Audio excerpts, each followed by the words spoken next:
So we have a few warrants out. And none of them are for Michael. But I don't think you're gonna like who we are bringing in. So that was a fucking lie. I know that Britt Westbourne has come to town. The woman who gave birth to Rocco. You cannot trust her. Make sure that Rocco knows he can't trust her either. Oh my God, what the is going on? Drew, you said you would be willing to tell the police that you remember Michael being the one who shot you. Would you really do that? For me and my kids. Does that sound like something you want? Yes. Well, let me tell you, you'll never get it. Jocelyn is in the WSB. Man, boo. Tomato, tomato, tomato. I'm throwing tomatoes. Now we'll make sure you're not connected to this in any way. And you will be compensated quite handsomely for your troubles. Is it worth it? Is it worth $10,000? Hell yeah. Hello, welcome to Port Misery, a GH podcast where we try to figure out why everyone in Port Charles is so miserable this week. It's Tara, y'all. This is kind of a chaos podcast. Chaos is back, but luckily chaos is reigning throughout Port Charles, so it's kind of fitting. It's mostly me trying to get this out in a timely manner. Because I'm so busy. And so it's a little chaotic. Didn't rewatch the episodes as well as I could, but somehow I feel like that's gonna make it better. It's gonna make it better, just because I'm gonna not harp on too many things that annoyed me, like dialogue and stuff like that. There's plenty of stuff that annoyed me, but I was very entertained. I was very entertained for a majority of episodes this week. We also had the daytime Emmys this week. And GH did very well. They did very well. I'm pretty sure we took like best daytime drama, best writing, best directing. We got some guest spots. So I think Ali Mills won for best guest actress. Nancy Lee Grahn won for best lead. So we took home some awards. And the acting ones, everybody's going to give in acting. The actors are solid, so we don't have any problem with acting. The writing and best soap award, though, I think a lot of people were like, oh, oh, okay, yeah, sure. I was watching a little bit of Y&R last year, and I felt like it was a little better writing than GH. But I'm not a voting member of the Academy. And so it kind of is what it is there. But yeah, we took some big awards home at them daytime Emmys. Like, okay. Sure. We've also had just a lot of movement, like going back to the show, like daytime Emmys, I guess it's good to win awards. Like, I'm always going to root for the home team. Like, even if I'm confused, I'm just going to be like, well, we did it again. Like, did it again. But on the show front, we did have some movement. Monica's Hospital has slowed all the way down. It's really taken backseat to the rest of the events of the week. This is really Law and Order Hospital's week to shine. We got the Mob Hospital scrambling. Delusional Hospital is blowing up. I mean, half of it's in jail. The other half is now the personal bitch of white East African warlord. Is crazy. Spy Hospital kind of popped off, but then also disappointed me heavily as I knew it would. We'll get into it. Valentine's back. But let's get into the week. Let's get into Monday. Okay, so on Monday, we do got to start with Monica's Hospital because it's just sort of a set piece again. It's just a place where we talk about other hospitals, but also a little bit of Monica's Hospital because Brooklyn is putting the tea set away. So remember how Ronnie was using the tea set, working class Victoria Lord was using that tea set. She did not give a fuck. She said, this is my tea set. Monica gave it to me. Well, Brooklyn was like, let me put this tea set up and others like it. so working class Victoria Lord can't touch it and Tracy don't go crazy. And so she just boxing up most of the mansion so this woman can't have it. And it's like, okay, Chase comes in to immediately tell Brooklyn his plans to give up his life as a cop and become Willow Tate's personal fucking defense attorney. Chase is being written so wild. Like, it's just so crazy to me that, you know, and when we talk about Friday, we'll talk about it, but like they're now trying to make it seem like Dante's the other way, except with Michael, or that Dante's the reasonable one. Chase shouldn't even be on this case at this point. Chase should not be on this case. Like, he is not objective when it comes to Willow. He has already decided that she's innocent, that she could never do something like this. Like, what is everyone talking about?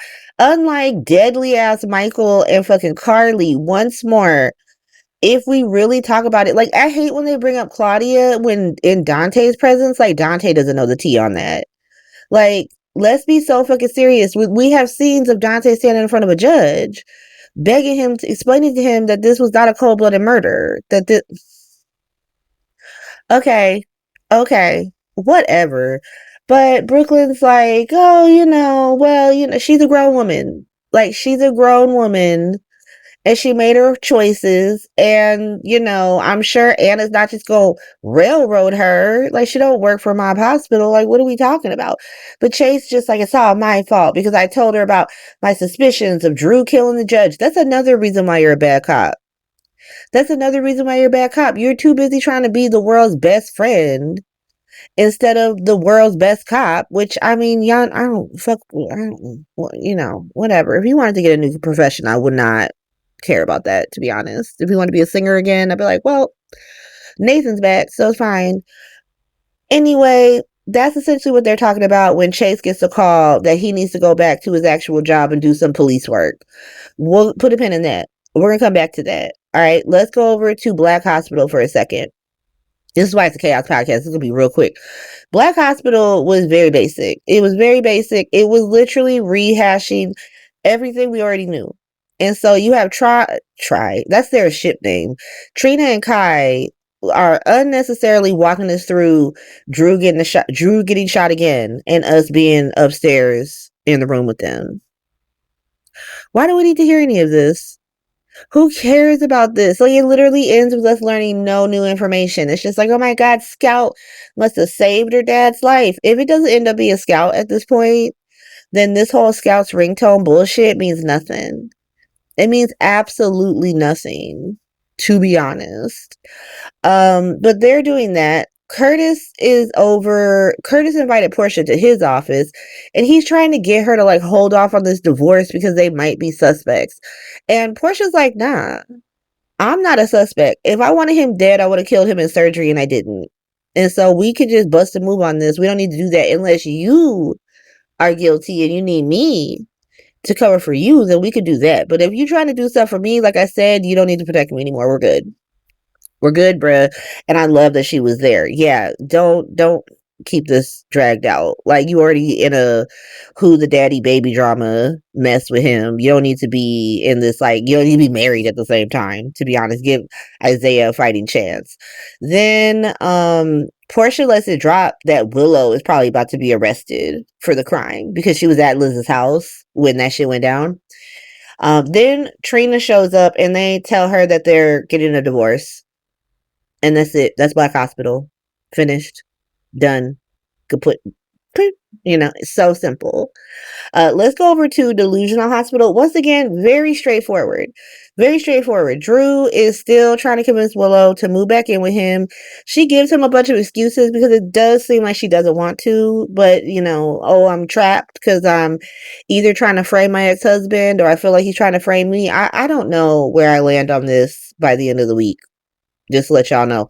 But eventually she agrees to move back in with him, and he ends up going back home. He tells Kai, and Willow goes to that custody meetup with the psychiatrist that Michael planned. Put a pin in that. We're gonna come back to that. All right. And so let's go over to Law and Order Hospital really quick. I'm going to end it with Mob Hospital because they're so funny. But we got to start with Law and Order Hospital. They're all together. It's really like Law and Order Hospital meets Mob Hospital, even though Mob Hospital is not the one getting arrested. It's so funny. But Law and Order Hospital. So Dante and Anna are preparing to arrest Nina and Willow when Nathan comes in looking to get his job back. Sir, what are you saying? What is happening here? You literally just came back from the dead. Do you have your living papers? This is the same question I was asking Britt like a month ago. Like, do you have your I'm alive papers yet? Because what are you talking about? You want to be a cop? Like, you want to have authority? You are a ghost. You are a ghost of a person, but you want to have authority in Port Charles. Make it make sense. Make it make sense. Anna's like, not gonna lie, bruh, super happy to see you, but I don't think I can make you a cop because I'm not allowed to hire ghosts, even friendly ghosts. Like, I'm not allowed to do that. He's like, listen, I have a kid to raise. Sir, once more, what are you talking about? Anna has to point out, like, the kid got people. The kid got Mac, Felicia, Spinelli, Lulu and Brooklyn looking after him. The kid got money. Don't worry about that kid.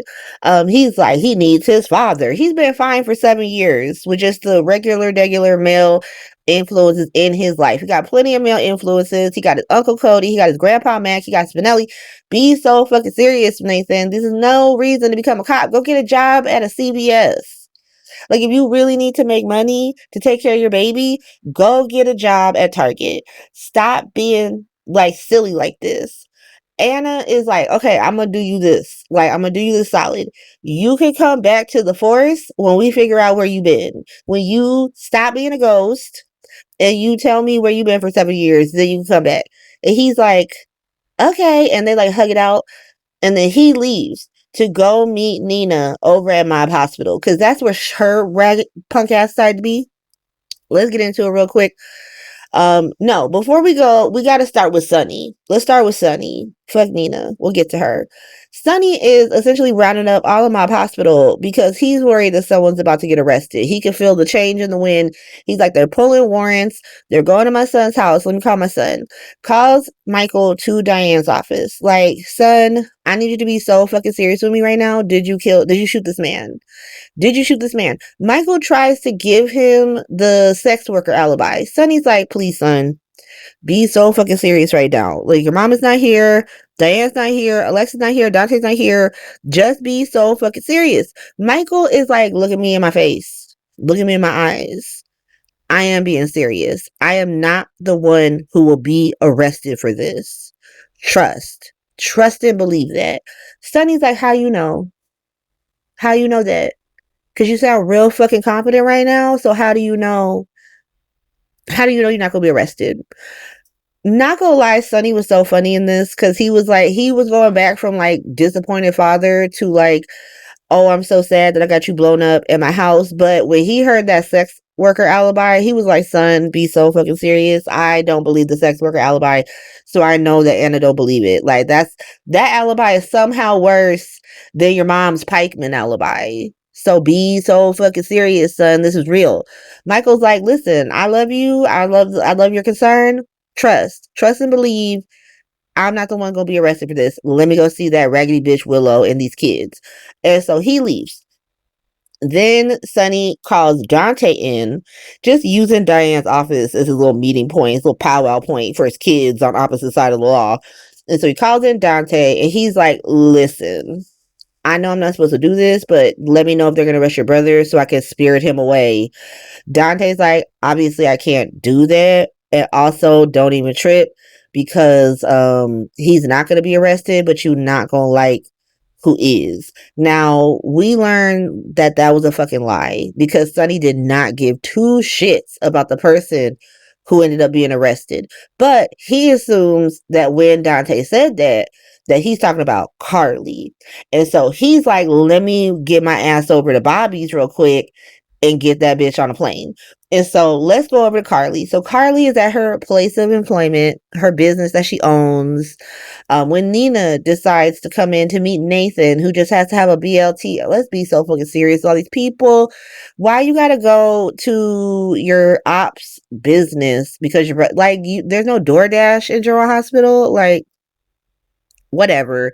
But she decides to go to Bobby's to meet up with Nathan and pretty much start a fight with Carly. Cause like, I understand I'm on the opposite. Like when it comes to Carly versus Nina, I am always team Carly all day, every day, and twice on Sundays. And I would like to say, like, if you saw it a different way, that's valid. You know, like I said, my own biases are coming forward.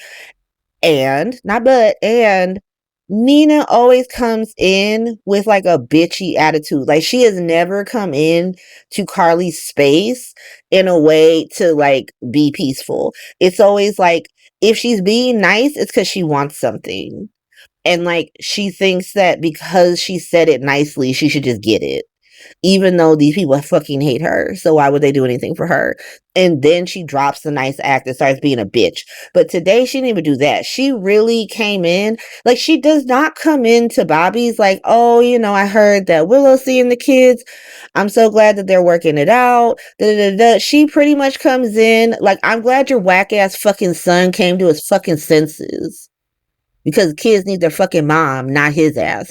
That's pretty much the energy she came in Bobby's with at Carly. Why are you even talking to her? Why do you need to talk to her? You know that at no point she's going to be on your side or want to work with you or want to do anything to help you and your raggedy daughter. And so you don't actually need to talk to her. You could just buy your fucking BLT, sit down and ignore her. But you choose to get into this fight with her. You choose to walk up to the counter, say some raggedy shit about her son, and then expect her to be like, oh my God, thank you so much for, you know, patronizing my fucking business. Absolutely the fuck not. If it was me, I'd be like, you can't come here. I don't give a fuck about your ghost brother wanting a BLT. You can get a BLT someplace else, ho. But Carly better than me. So she decides to fight her and stuff, and they're going back and forth about who's right, who's wrong, and Michael Willow nonsense. Y'all know how it goes. And Nina starts, you know, accusing her of killing Nell again, even though we all watched that bitch run off a cliff. Like, let's be so fucking serious, GH. I get that Nina thinks that Carly did it, but like, be so fucking serious. Carly killing fucking Nell is like Ava killing Christina and Molly's baby. It didn't fucking happen. It's not real. That's not what happened. And luckily, Christina getting over that shit, but Nina, 5 years later, still harping on about it. And so Nina spins that into like, if Michael didn't kill Drew, because she had been alluding to that, like, well, Michael's gonna get arrested for killing Drew and Will's gonna have them kids anyway. So that's another taunting maneuver. And then spins it into, well, if Michael didn't do it, then you did it because you killed my daughter. And so now they're screaming at each other. Nathan comes in, breaks it up. They start eating their little BLTs because I don't know what Carly served them. I have no idea what Carly served them. I would have been like, sorry, Nathan, you and your sister gotta go. But she serves them. Sonny runs in because he thinks that Carly's the one who's about to get arrested. He's like, girl, the jet got gas in it. It's on the tarmac. Like, we gotta go. She's like, oh my God, oh my God. Chase shows up. Sonny's like, fuck. Okay, we'll just keep your fucking mouth shut until Diane gets there. It's gonna be all right. Chase walks in, beelines it to Nina, who's now like, she was all like, ooh, Carly is gonna get arrested and I'm gonna get to watch. Wrong, bitch. Chase comes to arrest her. Chase goes to arrest her in front of Nathan and Carson at Mob Hospital. So fucking funny. Then we cut over to Michael and Willow and their kids at the little custody thing. And Dante and Anna show up and arrest Willow in front of her fucking kids. Also pure comedy. Because Michael looking at her like he knew exactly what was about to happen. Like, yeah, girl, I don't know what time you thought it was, but it's not. And so that is Monday. Do we think Michael planted the gun? I've heard some good theories. I've heard theories like Michael saw the gun planted in his room. And so he planted it back at Willow's room because he knew that she did that shit. Okay, I'll take it. But that is Monday. Let me go watch, like, I'm not even going to watch it. I'm going to skim through Tuesday really quick and I'll be right back. Okay, and we're back. And we got more chaos. More chaos because I paid attention to this episode less than I did the last. And we're only on episode 2 this week. But I think I got most of it. Like I said, disclaimer, I watch all of the episodes live when they air, and then to record this podcast, I go back and rewatch them with more of a fine-tooth comb. This episode is lacking the fine-tooth comb. This episode is like, here's what happened in a hopefully funny recounty type way. And so let's start with Christina's hospital. So we're at Christina's hospital. None of it makes sense. Not nearly a thing makes sense about this storyline, but who cares? We're gonna go with it because obviously Rick Hurst back taping, so we gotta get Rick out of his basement. But we can't start there. So we got Molly and Cody. So there is like a bunch of weird flirting between them. She's like asking him about trick ropes, and he's volunteering things about wrestling, and it's just as awkward as you thought it would be. But I guess it's very cute. Like if you were into it, you probably were like, ooh, that was cute, you know. Well, you know, it's fine. I'm not anti Cody and Molly, to be honest. I was just like, okay, how are we gonna get Cody back involved in this crazy batshit story? Wait for it. Put a pin in that. So, then Liz comes to see Molly about Willow being arrested and finding Rick because Willow has been arrested. Once more, why is Liz so involved in Willow's life? Like, I wish they had shown more of their friendship before she became like her chief guardian, for this 32-year-old woman. But she sees Molly to be like, where's Rick? It's weird that he's just, you know, detoxing digitally. That's weird. And so that's going to come back up in tomorrow's episode. That's going to come back up. Put a pin in that. But let's go over to Alexis's house, where like the main plot of Christina's hospital is now taking place. So we get a very weird fantasy where Rick imagines Rocco and Cody's dog leading Elizabeth, of all people, to him tied up in this basement. The fuck? Why is the dog a part of the fantasy? Like, why can't Liz just... I feel like we could have filmed this entire scene with just Liz walking down the stairs. Like, she just happens upon Rick, because, like, why not? This is his fucking fantasy. We don't need logic. But they're like, let's give Liz a logical reason for, you know, finding Rick, and it's the dog leads her to him. But then, like, what's the logical fucking reason for Liz to be around this dog? Like, it doesn't make any sense. And it's going to tie back to how Cody ends up in this fucking story again. So put a pin in that.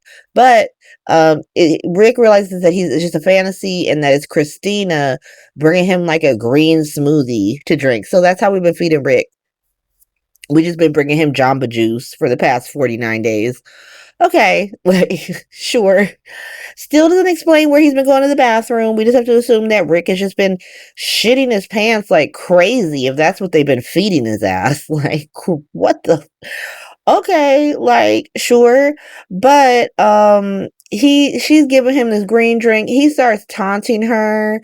Like, ooh, you down in the mud with me. And I hear that. I feel all that. But also, who cares, Rick? Because you suck. Like, you act like, what does that mean, being down in the mud with you? Like, so she down in the mud with every other character on the show. Willow's in jail currently. She was either set up by Michael, or she set up Michael, then Michael set up her back, or I'm not sure what happened there. But everybody in Port Charles sucks. Alexis has killed several people, as have Ava. Sonny Corinthos is your brother. Like, and her dad. So this whole like, ooh, like, what's this supposed to do, Rick? Like, what is this doing? Who is this for? Is this the point where she breaks down and actually murders you, or breaks down and lets you go?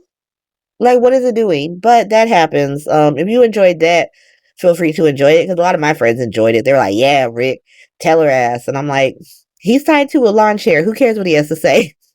She's currently feeding him a green drink through a straw. And so he want to talk his shit. He can talk his shit. He's still tied to the chair. And this is coming from a person who absolutely hates Christina Corinthos Davis, has since the second she was conceived. Moving on. So let's go over to Ava, who is at Alexis's office, waiting about this stolen toddler money, when she gets a call from Nina that she's arrested. so funny. We're gonna get to it.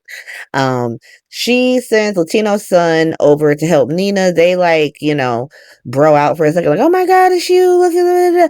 I forgot that Lucas lives with Ava, so it makes sense that she would be close to Latino's son. Yes, that makes sense. But then, we don't care about that. That's another storyline. We're gonna get to that. Latino's son's gone. But then Alexis, Ava, and Christina start like the sisterhood of the, locked up asshole in the basement club and decide to let bygones be bygones.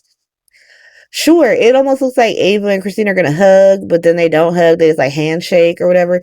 But it's like, oh my God, we've resolved all this stuff except Rick being in the fucking basement, right? Because we all know he's gonna crash the fuck out when he gets out. Like, I don't know why you acting like, yeah, we just get this money back and everything goes back to normal when Rick is definitely gonna crash out. Like, he will definitely be getting some get back and you just better be ready for it. But in the weirdest turn of events, like legitimately weird, Rick's fantasy halfway comes through because he is in fact found by Cody and Rocco's dog. Not with Liz, because why the fuck would she be with this dog? Doesn't make any sense, Rick. Why are you imagining the dog? Like, did Rick even know about this fucking dog? Whatever. But the dog finds Rick with Cody. And so Cody back in the story. Cody gonna be lying to Molly once more. Like, he was so close to being honest with her for the rest of their time together, but not on Christina, Alexis, and Ava's watch. You'll be lying to her for the foreseeable future, girl. Or guy. I mean, he is kind of like their girl now. He's one of the gals helping them, willingly or not. And so that's Christina's hospital. Let's go over to Delusional Hospital. Now, Delusional Hospital is popping the fuck off because Martin has to tell Drew that Willow was arrested for shooting him. Now, Drew came in with the height of delusion, was like, ooh, I wish I could have been there when they slapped the handcuffs on Michael. Martin had to be like, nah, bruh, it was Willow who got arrested. Face cracked face. And so he sends Martin over to go defend Willow, which doesn't make any fucking sense because Martin is Drew's attorney and Drew is the victim. So what the fuck? But whatever. I mean, technically, Diane represented Trina in her trial, and she's always Jocelyn's attorney, because especially back then when she was attached to Mob Hospital. And so, I don't know, but now it's not okay. It's not okay. It should be okay, but it's not okay because I've seen Thursday's episode and I know it's not okay. That's all I'm going to say. Anyway, or no, was it Friday? I think it was Friday's episode. Like I said, Chaos podcast. My bad, y'all. It's fine. Y'all watched. Or if you didn't watch, this is literally all you need to know. Everything else is extra that I do, so this is all you need to know. Martin told Drew that Willow was arrested. Drew don't believe it. Face cracked. Sent Martin to go help Willow. He then decides to call White East African Warlord of all fucking people. And that shit went as well as you thought it would. He really comes in with the heat, like, listen, I need you to go make it look like Michael killed this judge. And he's like, I don't know, bro, because it looks like you killed the judge, and that actually works out really great for me. I kind of love that shit. And then Drew all of a sudden realizes that White East African Warlord is the one who's been pulling the strings this whole time, even though he's been trying to frame Sonny for all this shit.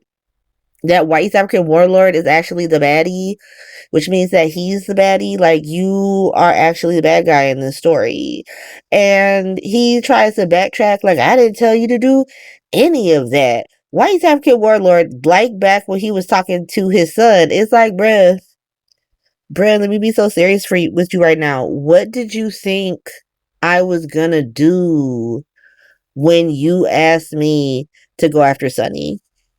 Like, what do you think I was going to do? And he is like, oh my God, you killed the judge. Once more, White East African Warlord's like, nah, you did. You killed the judge when you asked for my help, you old bitch. And then informs him that he got a bunch of tea on him that'll make him look bad and that he works for him now. That Drew works for White East African Warlord. He said, my bitches wear my collar. And they come when I call. So don't call me again, bruh. When I want to see you, I will call for you and you hop the launch and go to Windermere, because that's why I live there, because I like to make it known that people need to come see me, and seeing me is a whole thing. It's a whole mission.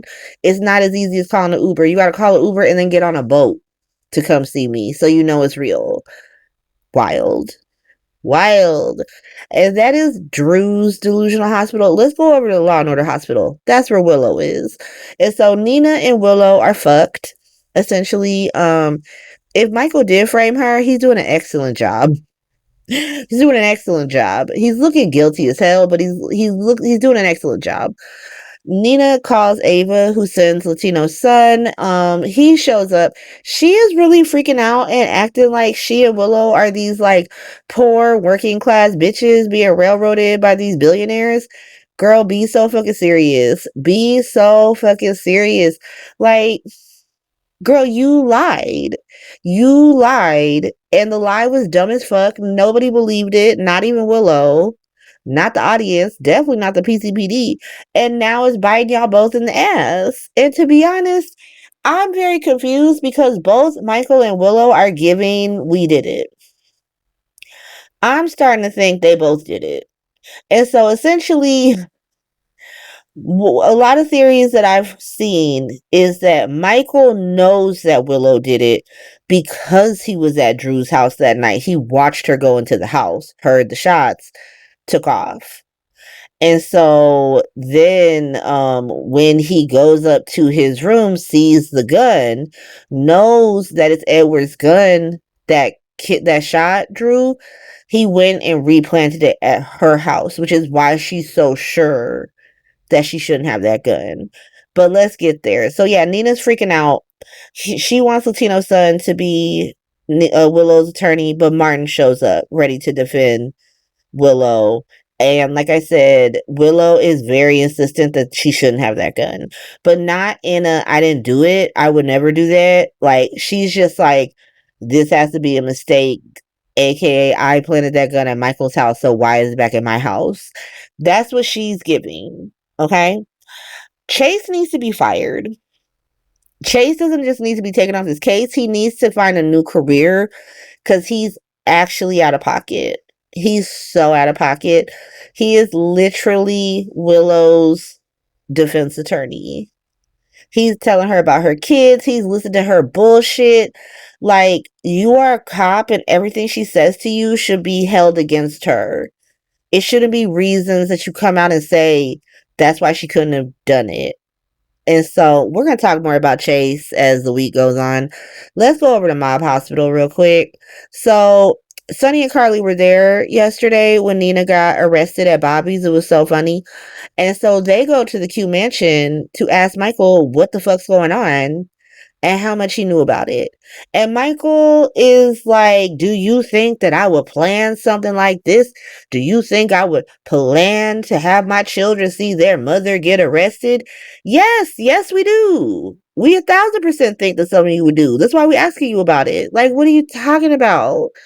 But he insists that he doesn't know what's going on. Sonny's like, well, we got to figure out what they got on Willow. Like, what's going on here? Michael is like, we should just stay out of it. To be honest, like, this is not our business. She not kin to us no more. Fuck her. We should just stay out of it. Sonny's like, no, what are you talking about? And so Diane comes over and pretty much tells Michael and Carly that even though Willow got arrested, they still look suspicious as fuck because they both showed up to Liz's house within the past few days, and it's gonna look like one or both of them planted that gun.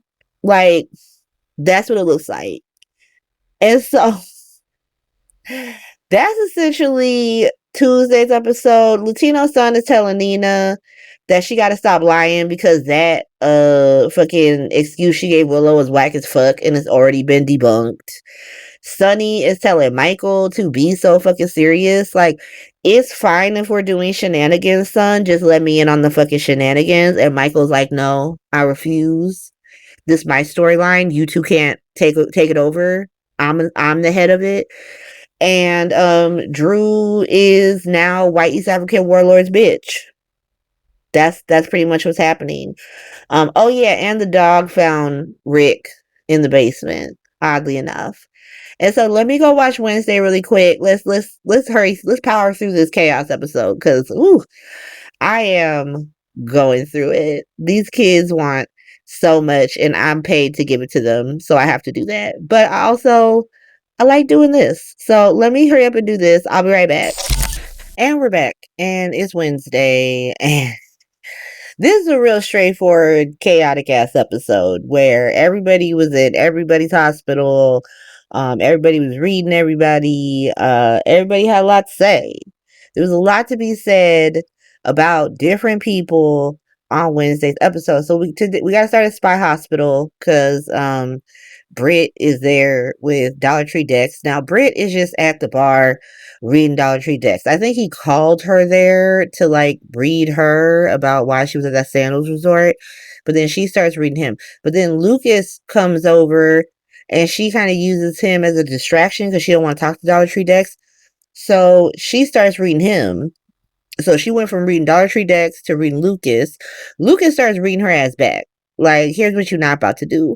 Because she's really like, you are so mean to Brad. And he was like, all Brad did was lie and commit crimes. Like, what the fuck are we talking about? Be so fucking serious. That's why you like his ass, because that's what you do.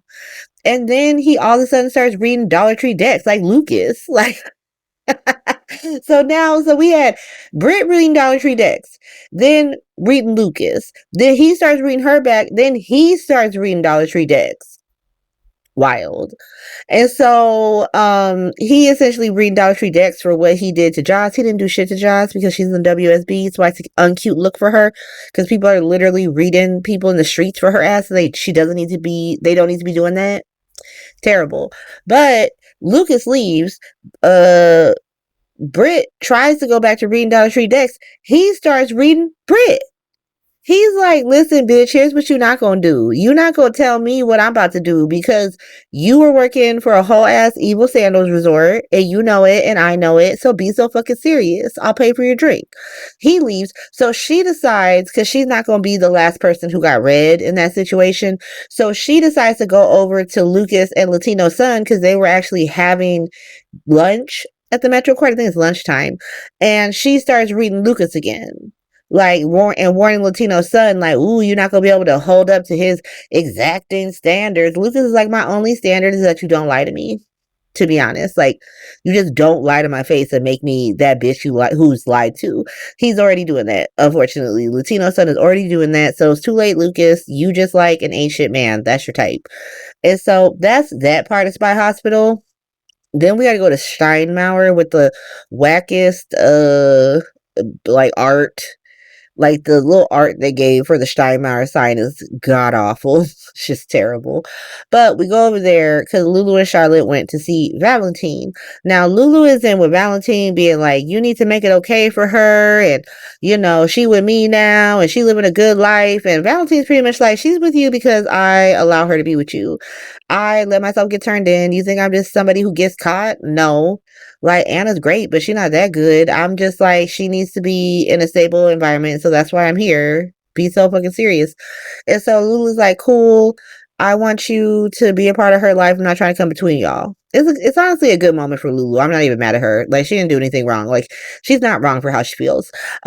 Charlotte is outside reading Pikeman for Phils. She's just like, I see you. I know that you ain't shit. You're a terrible person. And if my dad deserves to be in jail, so do you. So do you, bruh. And he's really like, okay, great. So you know what's up. You know what's good. Congrats. Go see your dad. So she goes in to see her dad. He kind of does what Lulu says. He tried to make it okay for her. Like, it's cool if you out here living a good life. You don't need to live a terrible life because I'm in prison. Like, just because I'm in prison doesn't mean you have to be miserable. Like, I don't want that. And then he warns her that she shouldn't trust Britt and neither should Rocco. And so Valentine just became Lulu's best fucking friend because that's exactly what she needed. She needed some confirmation from somebody that this bitch ain't shit because everybody is harping on Jason banging her in a fucking lighthouse and her saving Joss at one time. And most of them don't even know that she's blackmailing Joss and half the WSB except Pikeman because he said he'd throw her ass in jail immediately. But fuck her. Lulu and Charlotte leave, and then Pikeman asked Faison, not Faison, oh my god, back it up. This is what I mean, where so much is happening in my brain. Pikeman goes into Valentine to ask about the final project of Cesar Faison. Okay, what is it? Is it cloning? Is it cloning? Did we clone Nathan? Is that clone Nathan? Is Faith in a clone? And he was memory mapped right before he flatlined, and that's why you only have his memories up until 2018 where he died. You had to implant those in the clone. Here's the problem. Here's the problem with cloning. When you clone something, you don't just make an exact copy of someone as they are right now. Like if someone cloned me, and they have the technology to do so, they would just make an embryo, and then they'd have to implant the embryo in a woman, and then she'd have to gestate the fucking embryo until it's the fetus, until it's an infant, and then give birth to it, and then it would have to grow up to age 38 to be me, like as I am right now, and it would have completely different experiences, completely different. It wouldn't be me. It just wouldn't. And so this cloning is weird. I say all that to say is that cloning is weird. If that's where we're going, that's weird AF. But moving on, let's go over to Christina's hospital, because it's very similar to Spy Hospital, where it's a bunch of shenanigans and people reading each other.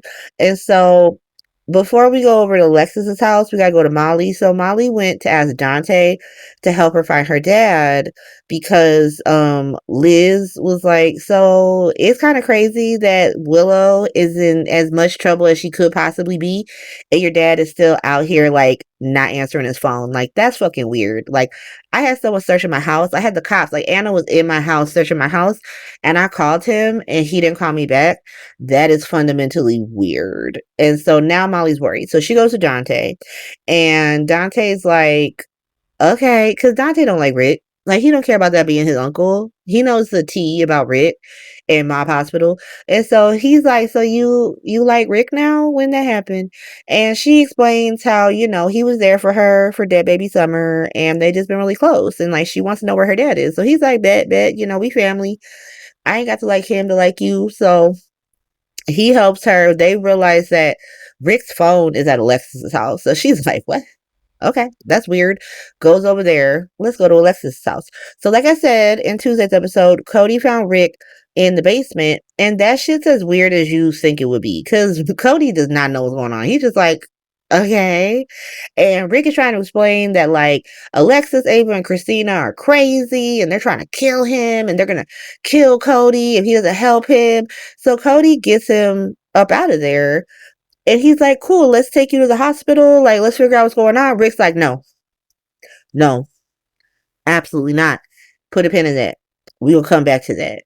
Because Rick is just gonna Rick. He cannot help himself.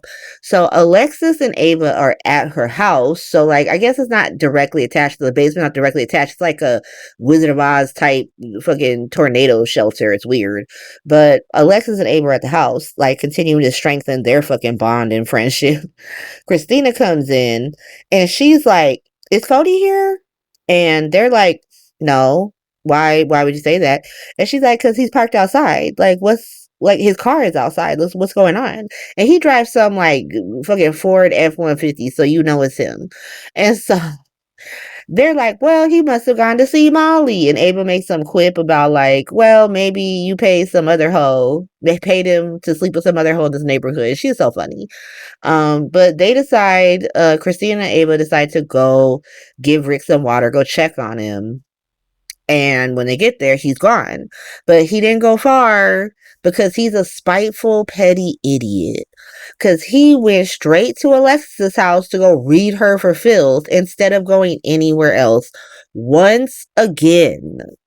This is the second time that he's done this. Like, he could have left, and he chose not to leave because he would rather read Alexis for filth instead of get any type of real justice for himself. He is such an idiot. He's so dumb. And so he's in the house.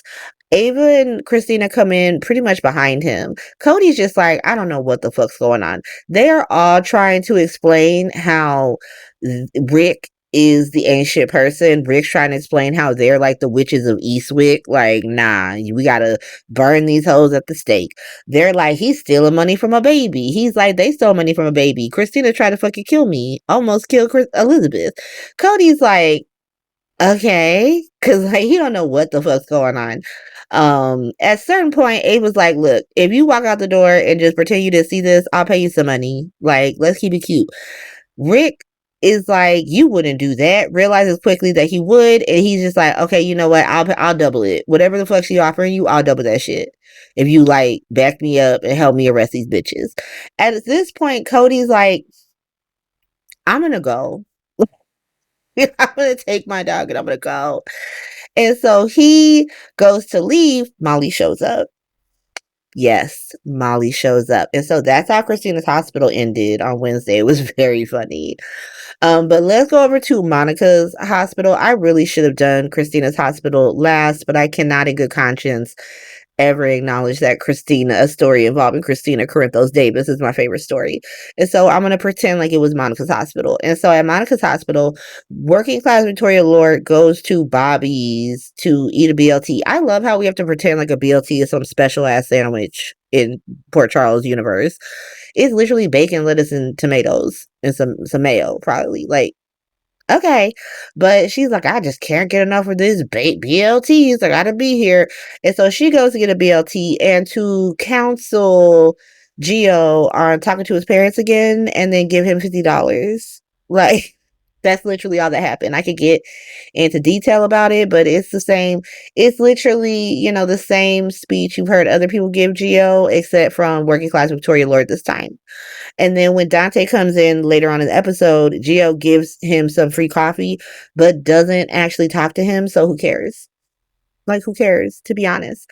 But it kind of ends like you got two diverging stories. So you got Brooklyn and you got her grandmother Tracy. So Brooklyn is like, I want to throw a tea party for working class Victoria Lord so she will like us and either sell us this house or not throw us out of it at least. And so she invites working class Victoria Lord to this tea party, and like a normal adult human being, Victoria Lord is like, huh? What the fuck? Nah, I don't want to do that because I'm not 6 years old. But then Chase is like, please, working class Victoria Lord, Brooklyn worked really hard on this. She literally just took out the tea set that she put away, so Tracy wouldn't punch this woman in the face. But before she does agree to it, she's like, you know what, you've guilted me sufficiently into doing it. And she agrees to go to this whack ass tea party. Put a pin in that. So let's go to Tracy. So Tracy had ran up on Lucas over at Spy Hospital at the Metro Court on his date with Latino Son to get Lucas to get the fuck out. She literally told Lucas, get lost, because I need to talk to him, because I need a lawyer to help me get working class Victoria Lord up out this house. Like, I'm sick of her. He's like, yeah, that's gonna be hard because the lawyers Monica used are like really good. She's like, cool, I don't care, get to work. And so he's getting to work on that. She goes home, hears about the tea party. She's like, I'm down to have a tea party. Let's do tea party. Like, you better believe I'm gonna be at this fucking tea party. And so the tea party is afoot over at on General Hospital. We don't get to see the tea party this week. The tea party has not happened yet. I don't think. It did not happen yet. There's no tea party yet. But just put a pin in that. But let me go watch Thursday's episode. So I'm gonna be right back. Give me a sec. And we're back. Oh my gosh, Thursday. And I totally forgot that Thursday there was so much Spy Hospital. It was just Spy Hospital all over the shop. I had to break it into different hospitals just because I could not dedicate 75% of this segment to fucking Spy Hospital. So I put people in their requisite hospitals. I did leave Anna in Spy Hospital. She's back in Spy Hospital. She's guest star. Anna Dubane's guest starring in Spy Hospital, y'all. She was not talking about Law and Order things. She was not concerned who shot Drew. She was very much concerned about spy hospital things, but we can't start there as usual. So we got to start with Lulu and Charlotte on the plane discussing what just happened and why Lulu feels how she feels, and how Charlotte's like, well, I feel how I feel. And Lulu's like, I get that. And you're allowed to feel that way, but this is how I feel. You know, it was a good conversation. There's nothing wrong with it. But Charlotte ends up getting a text from Rocco that's like a picture of him with the freaking Westmore family, and Charlotte remembers her dad telling her that they can't trust Britt. Put a pin in that. Remember that. But also, before we move on from this, why are the planes always flying so low? Like, they're always low enough to see city lights and like streets and stuff. I'm like, what y'all flying like at what, like 2,000 feet in the air? What's going on? Like, aren't you supposed to be flying from Europe back to America? Like, are you not flying over an ocean? Like, okay, whatever. But like, I've flown from Europe back to LA, and most of that is over like ocean and the Arctic and parts of Canada that people don't live in, and you don't see a lot of city until you're right over where you need to be, like when you're landing. And so it's just very weird that anytime they did the same thing when Ned and Brooklyn were in the plane, but at least I could be like, well, you know, they're flying from Port Charles to Atlantic City. Maybe they are flying a little lower, even though that's still weird. But you should definitely be above the cloud line if you're on a transcontinental flight. Like, what the fuck? But whatever. I'm thinking about shit too hard. That's not chaos. It is chaos because it doesn't make no damn sense. Like, we're not supposed to get that they're on a fucking plane, even though they got the world's largest windows on this plane. But whatever. Let's go over to Valentine. So Valentine is at Steinmauer with the funny ass sign with Pikeman asking him about Faison's plan. And Valentine is still being a chaotic mess. He's still asking for things. He's like, I want to see Anna, sir. Sir, be so fucking serious. Pikeman is so funny with it. He's like, she busy. Several murders have taken place in Port Charles, and she investigated all of them. So you you can't see her. She busy. He's like, okay, so I guess I'll talk. And he don't know nothing. He's just like, a plan is afoot. Britt, don't nobody trust Britt to do nothing real. So if she doing stuff, she's like a little worker bee. She's not queen. I don't know who the queen is or the king, whoever. I don't know who it is, but they about that life like Faison was about that life. So I don't think Faison's coming back. I think he's dead. But it could be Peter August, especially because we got a Peter August mention in the episode. But he essentially says, I don't know stuff. That's all I know. I don't know anything else. Okay, great to see you, JPS. Great to see you. Thank you for making us sus on Brit. I was already sus on Brit. I was right with Lulu on Lulu's time. Like, fuck this hoe. But thank you for confirming that I was right to feel that way. But let's go over to Dante and Anna. So Dante tells Anna that Charlotte and Lulu went to see Valentine. Immediately, Anna's Faison senses starts tingling. She's like, ooh, this a Faison shit right here. This a Faison shit right here, because it's not a coincidence that Pikeman wants to take Charlotte to see Valentine right when Faison's raggedy fucking kids come back. Absolutely the fuck not.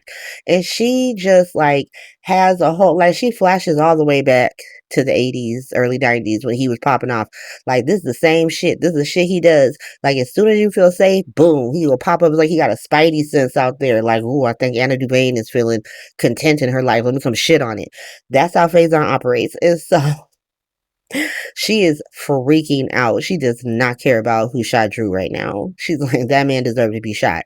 Faison might be out here, or at least his homies, his believers are out here. I can't have it. Like I said, we got a Peter August mention because Dante was like, wasn't Valentine cool with Peter August? And so we finally got a Peter August mention. It's all of Faison's kids. So if Wes Ramsey popped back up, I'm not going to be shocked. I'm not going to be gagged. I'm going to be like, knew it. I fucking knew it. I knew it. And so that's the spy, the central spy hospital portion. Let's go over to delusional hospital. Now, all these people are in spy hospital inadvertently. but they don't know it yet. Some of them do not know it yet. Some clearly knows they're in Spy Hospital, but some of them are so like they think they're in Mobless Hospital. Some are more concerned with Law and Order Hospital. Like they think they're in Rocco's Hospital. Rocco's Hospital is now Spy Hospital. Rocco's Hospital might get dissolved into Spy Hospital. Like Charlotte and Rocco are quickly being subsumed into Spy Hospital. But let's start with Felicia. Felicia's talking to Liz about how fake ass Nathan might take James. And she says that Nathan has the right. How? How does he have the right? What judge in the world is going to give this ghost man custody of this 7-year-old boy who don't know him? He don't even have a job. Does he have a place? Like, where is he staying? He's staying with his mama at the off-screen hotel that's not Carly's hotel. Like, where is he even staying? Does he have a social security number? Does he have his alive papers? Because he has a death certificate. We went to the funeral. I have the little program from it still. And so, what are we doing here? What are we going? Okay. But Liz is like, girl, you should just talk to him because like he seems cool. So you should just tell him that like if he want to come be a part of this baby's family, then he could do that. But like he shouldn't take the baby from his family, if that makes sense. And she's like, that does make sense. Let me go talk to him. So she feels a little bit better. But the Westbournes are over at the Metro Court having dinner with Rocco. And it pissed me the fuck off because what do you mean? Dante, come get your fucking son. Like, what's going on? Like, the mansion needs to have better rules with this kid is just go like Dante's okay with this. I thought that unless they tell me some shit like Dante said it was cool because Nathan's there, like, well, Nathan's there, so it's fine. What's happening here? What's going on? And then Liesl introduced Rocco or introduced Nathan as Rocco's uncle. Since when? What? What the hell? Okay, let me go back. So Britt is still at this bar because she stays at this bar. For a poor person, she loves to be at the rich part of town spending money she don't have. It's real wild. It's real wild. But Nathan and Lisa walk in because they're going to dinner. And Nathan sees Britt and he's like, we should invite her to dinner. Lisa's immediately like, no, fuck her. Fuck her. Nathan's like, okay, and goes over to invite Britt. Britt's like, no, I'm not going to eat dinner with somebody who doesn't want to eat dinner with me. Why would I do that? And Britt, Liesl is like, look, if Nathan wants you to eat dinner with us, like, you can eat dinner with us. I don't care. And Britt's like, girl, bye, and goes to leave. She walks over to the elevator. Rocco gets off the elevator. And she realizes that he's going to have dinner with Nathan and Liesl. So now she just goes and invites herself. Like, oh, okay, I'm going to stay. And so they're all eating dinner. And Liesl's just sort of like making little jabs at Britt. Just little like you ain't shit jabs at her. Like propping up Rocco, but like emphasizing that he's great thanks to Britt not raising him, essentially. And so Nathan kind of snatches her up. Like, let's go talk over here for a second. Rocco asks Britt, like, so is she mad at you? Like, what's going on? And Britt kind of concedes, like, yeah, she kind of should be, but, and it just, the whole situation just kind of emphasizes how naive Rocco is, and I don't understand why. Because it's like, are we supposed to believe that, like, Dante just raised him so sheltered in Sam's, like, pimp palace, her Jason Morgan pimp palace, that he just doesn't understand these things? Because, like, Danny grew up in the same pimp palace, right? And he has just as much affiliation with Mob Hospital as Rocco. Like, Jason is Danny's dad, and Rocco is the grandson of Sonny Corinthos. And so, and not even like, oh, I found this out late in life. Like, since you were little, you have known this man as your godfather of Port Charles. And so, why he is so naive like this, it's so fucking weird. It's so weird. But Britt's saying how Lisa has a right to be mad, and like Rocco's like, well, maybe she'll just get over it. You know, when I found out you were my mom, or not his mom, well, he's kind of acting like she's kind of his mom. But when I found out that you carried me, I was weirded out, but then I wanted to get to know you, and da da da da. Okay, okay.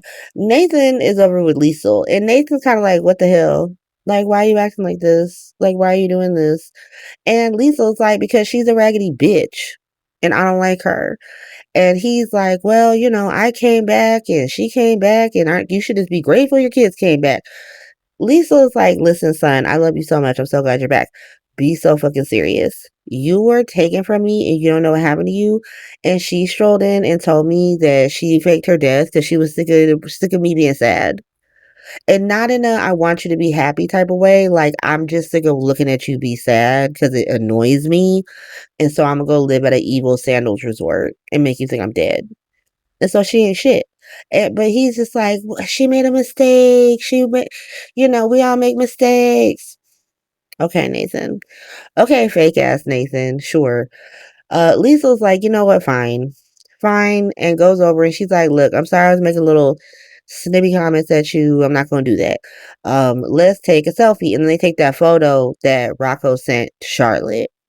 And so then Rocco starts asking about Faison. And this is what I mean when I say they write Rocco so gullibly naive. It's actually like distracting because he's like, I looked up Faison and I saw these things about him, but I looked up stuff about y'all and some of that stuff wasn't true. So maybe some of this stuff isn't true either. Dante, please come get your son. Dante, leave Anna's office immediately and come get your son because he's trying to join the fucking cult of Faison. That's what's happening right now. It's actually wild. Britt has to be the one to be like, little nephew, let me talk to you for a second. Faison was fucking crazy and evil, and he wasn't a good person, and it's a good thing that he is dead. Everything they said about his ass is true. Clock that, Rocco. Clock that, wake that shit up. That everything that is on the internet about Faison is true, so maybe everything that's on the internet about Britt and Lisa are true too. Like, it doesn't mean that they're not capable of goodness. It doesn't mean that they're not capable of forming meaningful relationships with people. But you choosing to believe that some people are just haters, that your mom is just a fucking hater, stop. Stop. Because Lucas in yesterday's episode was like, you fucking stole an embryo to trap a fucking man. Don't talk to me, you raggedy bitch. And I'm like, if you could pull that type of shit, if you could pull that receipt on a person on a soap, they're not a good person, Rocco. They're just not. You're the fucking embryo that she stole to trap a fucking man. But you refuse to acknowledge that. You just refuse. You're just like, well, if she wasn't trying to steal this embryo to trap a man, then I maybe wouldn't even be born. Which may be true, but also, like, what are you talking about? What do you actually mean? And so, like I said, Dante can get your son. Dante, get your son. And so let's go over to the final appendage of Spy Hospital. And it's, of course, Mob Hospital, because we're over at the Mob compound where Carly lives. And Jason is telling Carly that Joss is in Spy Hospital. Like I said, I've seen Friday's episode and it does not lead where I want it to lead. And so I can't even be excited about this. I can't even be like, oh my God, I can't wait. I'm sure it does lead to some huge confrontation, but it's not going to lead there this week. And so, but Carly gets flowers from Pikeman. She calls Jason over. She's like, I got to tell you something. He's like, what? And she tells him that Dollar Tree Dex is in the WSB and how Jocelyn's all broken up. This is where Jason's like, I get off the Spy Hospital bullshit train because I'm not going to participate in Spy Hospital bullshit any longer, not 1 second longer. And he tells Carly that John's in the WSB, essentially. He narcs out Pikeman, Joss, and even Anna. He's like, Anna, let me know because she knows. And like, Carly is fucking pissed. She's pissed and she want to get Jocelyn out, but Jason's like, you can't get her out because she's too deep in. And then she ended up throwing the flowers that Pikeman gave her. And that's Mob Hospital, attached to Spy Hospital, learning that Jocelyn's in Spy Hospital. Like I said, I would go deeper into it, but I just know that this week is going to end the way it ends, and I'll talk about it when we do Friday. But, okay. Sorry, girl. Sorry you found out that way. Moving on, and so let's go to the final story. I couldn't do it yesterday. I just, like, held out, even though I shouldn't have. But I couldn't, because it was between them and Spy Hospital. I had to give it to Christina's Hospital. She beat Spy Hospital by a fucking landslide. Christina's Hospital is so funny. Everybody involved is so fucking funny. Like, Nancy Lee Grahn can't even keep it together. She cannot keep the smile off her face because she knows it's so outlandishly ridiculous. Maura West deserves an Emmy just for this storyline. Just for this storyline, because Ava has been so fucking funny. This is the most likable Christina Corinthos Davis has ever been in her entire life to me. And everybody else in the episode kind of stands out. So, like, Molly showed up, right? Molly showed up at the end of yesterday's episode. And so now she's like, she sees her dad. She's like, what the fuck's going on? Like, where have we been? Rick really wants to blow Alexis' shit up. Like, you could tell he's like, I'm so ready to crash out. But Molly will not let him because she will not shut the fuck up. She will not. She's like, oh my God, I was so worried. And like, you're the completion of our family. Girl, what are you actually talking about? Like, everybody in your family fucking hates Rick. Rick is not the completion of any fucking family you have. Not the fucking Adela Corinthos side, not the Cassadine side. None of these sides claim this man. But because she's saying all that shit, she's so happy to see him. He decides to tell her that he decides to go along with the digital detox and then tell her that he accidentally joined a cult after being given spiked tea that had ayahuasca in it. Yes. Yes, if you are not watching, if you solely rely on this podcast to like explain what happens on GH, I will repeat myself. Rick Lansing has been locked in Alexis Davis's like makeshift tornado cellar for 49 days because that's how long Portia's been pregnant. And he broke out because Cody and Rocco's dog found him in the tornado cellar after he had a vision of the dog finding him with Elizabeth. The dog still found him, but with Cody.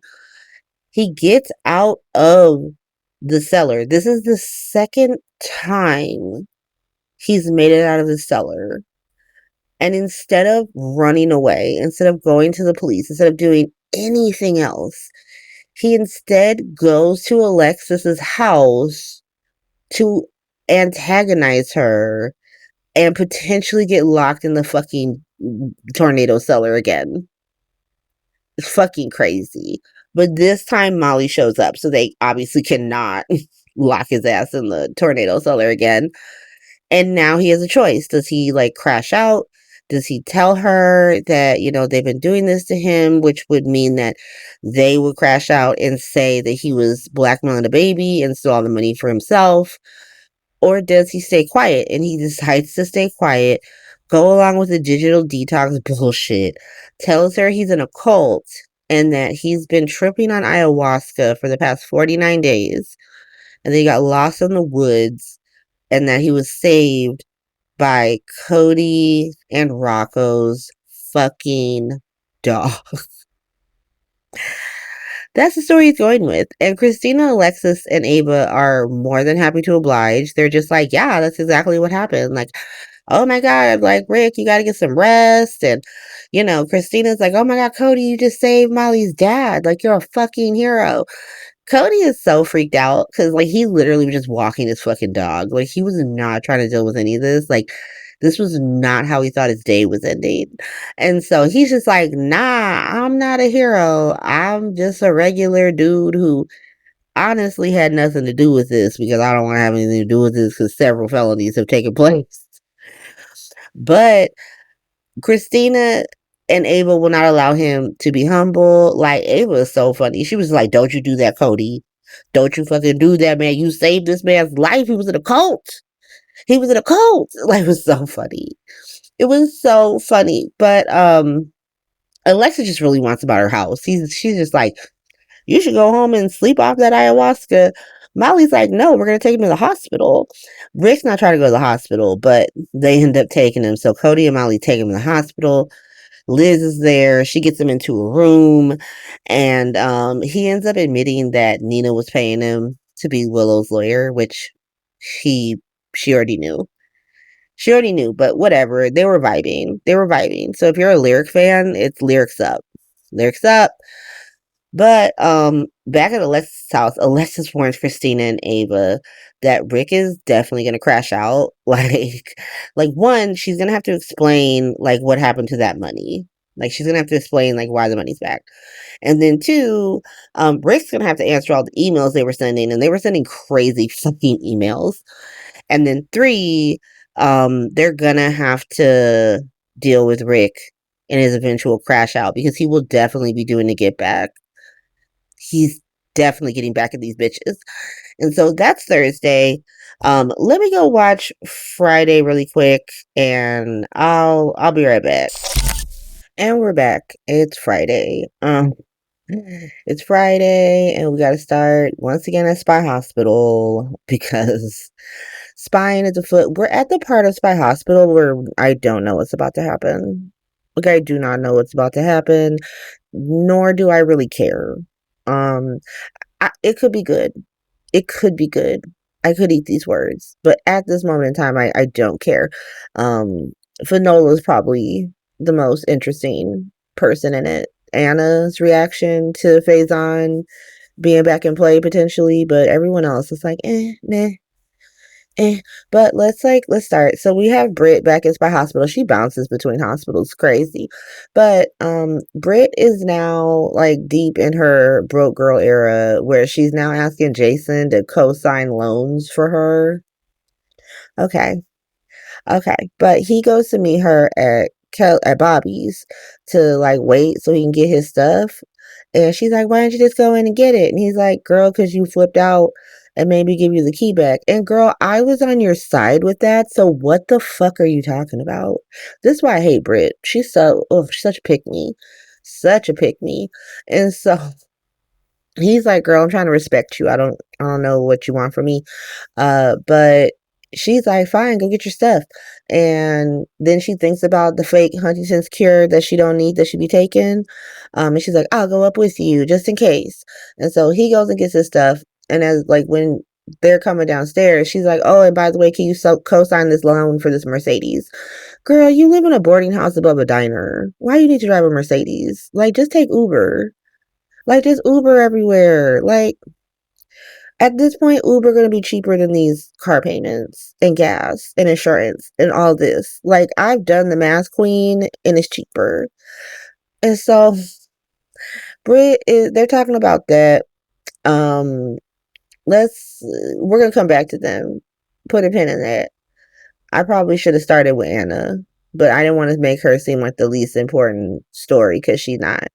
But, let's go over to Joss. Joss is just here to lie to her mom's face. And Carly just lets her. And this is what I meant in the last segment about, like, it's hard to get excited about talking about this because I didn't want to see this. I hate this shit. I was annoyed the whole time. Like, the whole time. I didn't feel good for Jocelyn. I think I was supposed to be like, oh my God, look how good the WSB is for her. I was not feeling that at all. I was like, look at the way she lies to her mama's fucking face. Ugh. Gross. Hate that shit.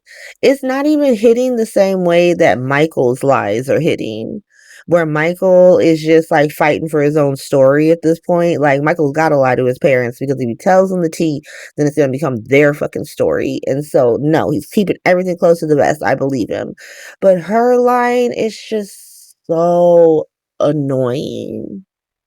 It's annoying, but they like hug it out and Joss leaves. And then Pikeman shows up. Pikeman shows up, and we're gonna come back to Pikeman. Joss ends up going to Bobby's where she runs into Jason and Britt and promptly threatens Britt in front of Jason because Jason's like, "Oh, did you see your mom?" And she's like, "Yeah, it was fine. It was fine. Why you ask?" And then Britt makes some comment about how she's an Asian daughter, and Joss threatens to burn her life down. And Jason's like, "Okay, like, really, girl?" But the final thing that happens at Spy Hospital is Anna goes to see Pikeman to ask about Faison, and like she pretty much like, "Tell me everything you know." And he's like, "Yeah, I'm not talking to you about this. I'm not talking to you about this." And then he pretty much calls her crazy and dismisses her. And on her way out, she's just like, "Bruh, you too confident? You too confident? You're gonna get somebody killed. I just want you to know that." And that's Spy Hospital. That's Spy Hospital, Chaos Edition. And so let's move on. Let's go to Monica's hospital. Kind of. It's kind of Monica's hospital. It's also kind of Mob Hospital because Michael is on one. And so BLQ is setting up this whack tea party that she want to throw for this like 72-year-old woman. And it's so funny. The 72-year-old working class Victoria Lord woman. She telling Michael about it. And then Michael just goes full dark Michael. It starts telling BLQ how everything he did besides Willow being arrested, because he maintains that he had nothing to do with that.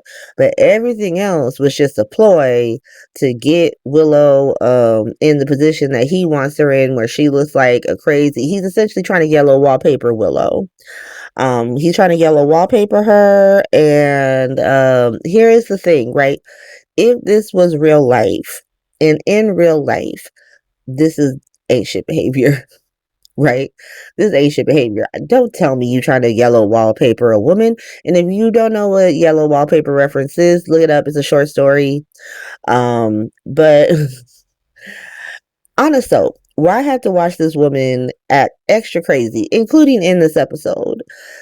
It's like all he's doing is helping her along because she been yellow wallpapering herself for the past year, right? Like she has been like, she wants to be in the room with the yellow wallpaper. Like she is choosing the room with the yellow wallpaper. He's just helping speed that process along at this point. Cause like me, he's tired of her ass. He's tired of her ass. I'm tired of her ass. I'm sick of it. I'm sick of it.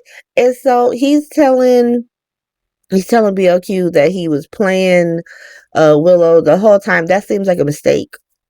That seems like a mistake, Michael, because Chaylin ain't loyal in this story. Chaylin is not loyal to Monica's hospital. I don't think they've ever really been. Brooklyn is, it depends on what's happening. I think they're trying to play it up that she's so sensitive to Willow because of like the geo of it all. Once more, because I already brought this up with Liz. What does what's happening with Brooklyn got to do with what's happening with Willow? Like, no one's trying to yellow wallpaper Brooklyn. I mean, maybe Lulu for a second, but I don't even think she was trying to yellow wallpaper her. I think she was just trying to get everyone to see that she's an A-shit bitch. It didn't work. And so, I don't understand why they keep finding camaraderie with this raggedy bitch. It's crazy. But Shayla's not loyal in this situation. So, Michael, you can't be telling her stuff like this. Like, don't be telling her stuff at the tea party setup. Don't do that. But that's Monica's hospital kind of mixed with Mob Hospital. And so let's go to Delusional Hospital. Let's wrap it up. So a lot of things happen in Delusional Hospital. We got several characters in the in Delusional Hospital. Obviously fake Nathan is here, and he is asking Dante what the charges are against Nina. Now, he would go to Law and Order Hospital and try to flex there, but he already knows he's not going to get nowhere with that. He barely gets anywhere with Dante, because Dante's like, bruh, you my bestie, but also, I can't be talking to you about this. Like, be so fucking serious. And he ends up getting Dante to tell him that, like, Nina gave Willow an alibi, and that shit fell apart, and the DA pissed, horny DA pissed, and she want to charge Nina as like as an accomplice to Willow with conspiracy. And so Nathan's like, bet. First of all, before I move on, the way Nathan don't fucking care about Willow. Like, the way he don't care about Willow, he does not give a fuck about this woman. He just like, she was trying to help her daughter. Like, this super distance Nina and himself from Willow. Like, Willow did that shit, not my sister. And so it was very funny to me. But let's go over to the horny DA. So the horny DA is in her office with Nina and Latino son, and she wants Nina to recant so she can, make it easier for her to convict Willow. And Nina's just making everything worse. She's just making everything worse. She's like, that's a deep fake. It's a deep fake. I didn't do it. It's just like, Nina, like, okay. And so the horny DA is like, here's what it is. So you either recant this statement or I'm gonna charge you as an accomplice. Y'all can both go down for murder. Y'all can both spend your life in jail. I don't give a shit. And she leaves for her to talk to Latino's son. Latino's son is trying to get her to be reasonable. Nina's like, absolutely not. I will never be reasonable. Nathan shows up, and now Nina thinks like, cool, I got some backup. We're going to double team Latino's son. Why you need to double team Latino's son? This man is here to help you. He is actually trying to help you. He's not Willow's lawyer. And so he's not going to do what's best for fucking Willow. He's trying to do what's best for you, bruh.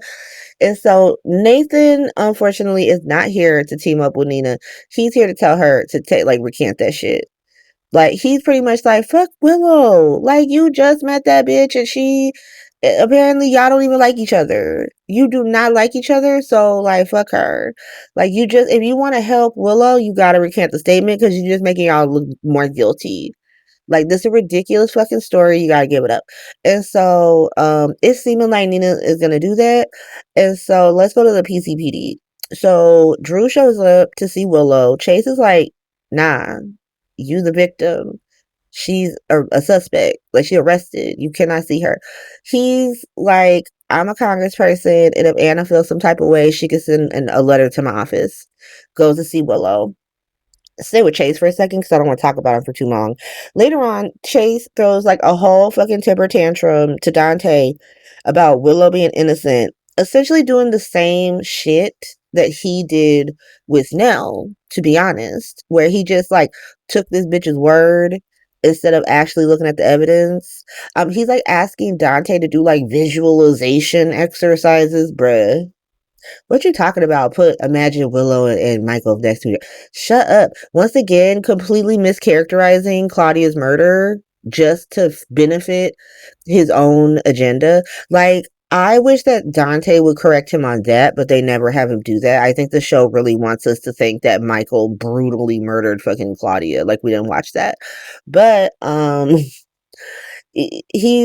Dante does eventually go back and ask Michael if he framed Willow, because Chase is like, oh, you're working overtime to prove it's not Michael. What are you talking about? He's been working to prove who did it regardless.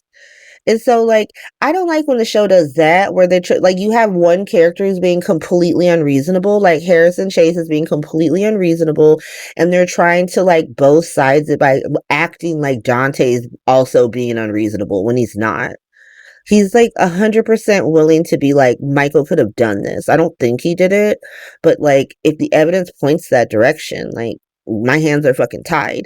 It's really Chase who's going around like becoming a fucking paralegal for Willow Tate. It's so annoying. And she doesn't deserve any of it. She does not deserve any of it because she's in the fucking interrogation room acting extra delusional, acting extra fucking crazy, also making everything worse, like Nina. And so, like, Martin's trying to talk to her. He's like, so you just gonna go in there, because this is just an arraignment, right? This is just an arraignment. It's not the trial.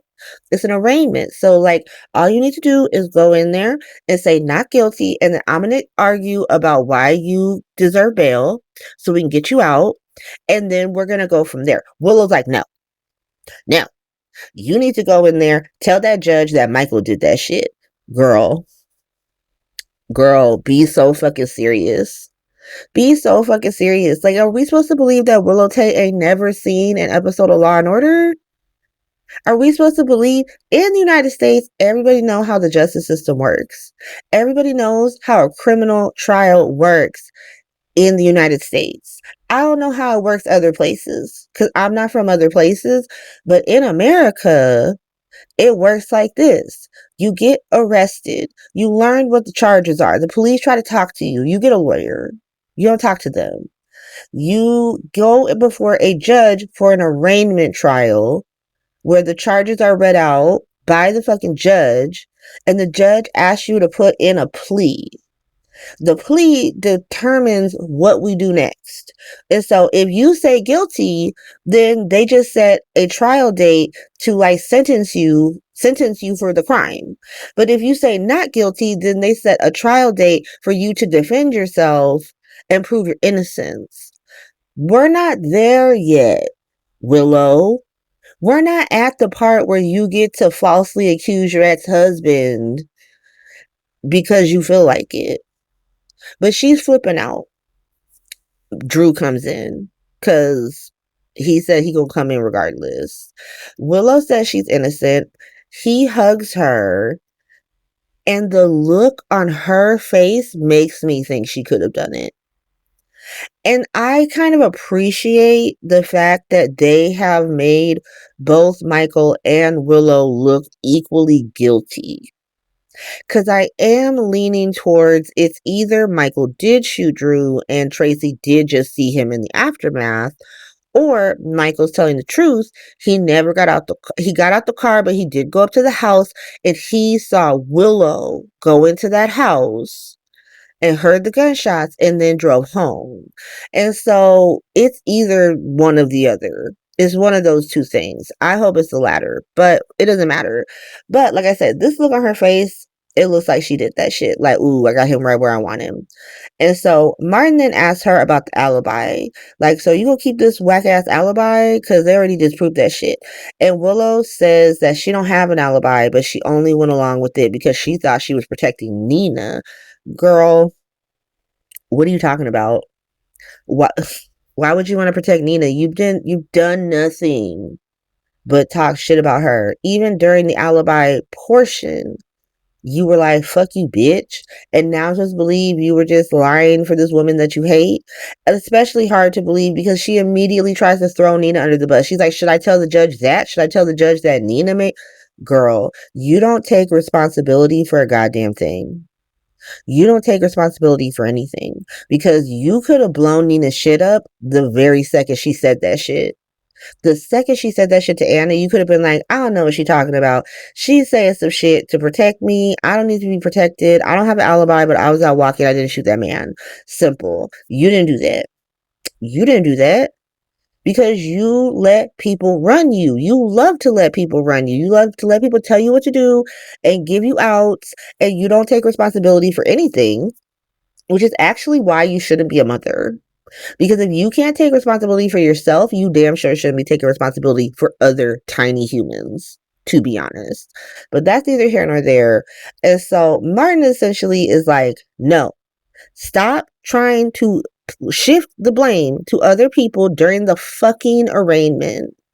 This is not the time for that. Okay? Like, you need to go in there and say guilty or not fucking guilty. That's it. That's all you need to say. 1 to 2 fucking words. Guilty, not guilty. like, please be so fucking serious, Willow. And then he tells them that, like, also, I'm not going to be her lawyer because I'm Drew's lawyer.